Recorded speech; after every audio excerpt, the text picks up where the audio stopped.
বন্ধুরা, আমাদের ইউটিউব চ্যানেলে তোমাদের জানাই স্বাগত। আমরা আর একটা জিওমেট্রিকের নতুন ট্রিক নিয়ে চলে এলাম, যে কোয়েশ্চেনটা বহুবার এক্সামিনেশন হলে রিপিট করছে। তাহলে এই ধরনের কোয়েশ্চেনগুলো কী করে সলভ করবো এসব বোঝা যায়। সাপোজ ভেবে নাও যে একটা ট্রায়াঙ্গেল দেওয়া আছে, ওই ট্রায়াঙ্গেলের যে মিডিয়ানগুলো রয়েছে বা ইন্টারনাল মিডিয়ান বলা ভুল, বা ইন্টারনাল যদি বাইসেক্টর থাকা হয়, ভাবো যে এবিসি তো একটা ট্রায়াঙ্গেল। এবিসি ট্রায়াঙ্গেলে যদি একটা ইন্টারনাল বাইসেক্টর এটা নিয়ে নিই, এইটা নিয়ে নিই, আর যদি এইটা নিয়ে নিই, তাহলে ভাবো যে বিই এখানে একটা চলে এলো, এডি এখান থেকে নিলাম, একটা সিএফ নিলাম, তাহলে একের কী হলো ভালো করে বুঝো। যেহেতু এটা ইন্টারনাল বাইসেক্টর, তাহলে এটা বিটাকে ডিভাইড করবে দুটো ভাগে। এটা যেহেতু ইন্টারনাল বাইসেক্টর, তাহলে এই দুটো অ্যাঙ্গেল ভাগ করবে সিএফটা, আর এইটা যেহেতু ইন্টারনাল বাইসেক্টর, এটাকে ডিভাইড করবে।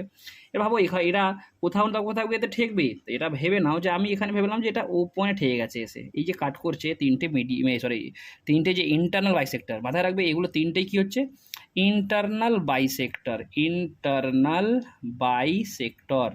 তাহলে এই তিনটে ইন্টারনাল বাইসেক্টর কোন পয়েন্টে কাট করেছে, ও পয়েন্টে কাট করেছে।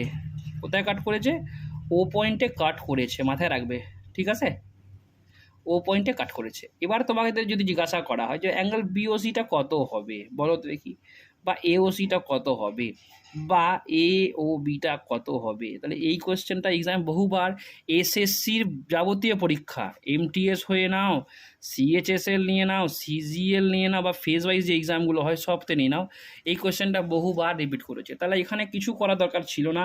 আমরা জানি যেহেতু এইটাকে ইনসেন্টার যদি দেখা যায়, তাহলে এইটার যেহেতু ইন্টারনাল বাইসেক্টর, তাহলে এই লেংথটা যদি হিসাবে আমরা বুঝি, তাহলে এই অ্যাঙ্গেলটা হবে 90 প্লাস এইটা, মানে 90 প্লাস এইটা বাই 2 যদি করে দিই, তাহলে আমি কি পেয়ে যাব, এই বিওসিটা পেয়ে যাব। তাহলে এওসিটা পেতে গেলে কি করতে হবে, এই 90 প্লাস বি বাই 2 করে দেবো, আর এও বি পেতে গেলে 90 প্লাস সি বাই 2 করে দেবো। বুঝতে পারলে? তাহলে এই ধরনের ভিডিওর জন্য আমার চ্যানেলটাকে সাবস্ক্রাইব করে নিন। আমার চ্যানেল, ইউটিউবের চ্যানেলের নাম হয়ে গেল 22 বাংলা, যেখানে আমি শর্ট ট্রিকগুলো বলি, আর পরে ভিডিওগুলো সব লং ভিডিওগুলো আসবে। এখন আমি রেডি হচ্ছি শর্ট ট্রিকগুলো দিয়ে, যেটা এক্সামে বারবার পড়ছে। যদি আমার রেসপন্সটা আপনাদের যদি ভালো থাকে, তাহলে আমি আবারও ভিডিও বড় বড় যে কোয়েশ্চেনগুলো প্রিভিয়াস ইয়ারে এসছে সেগুলো নিয়ে ভিডিও নিয়ে আসবো। জয় হিন্দ।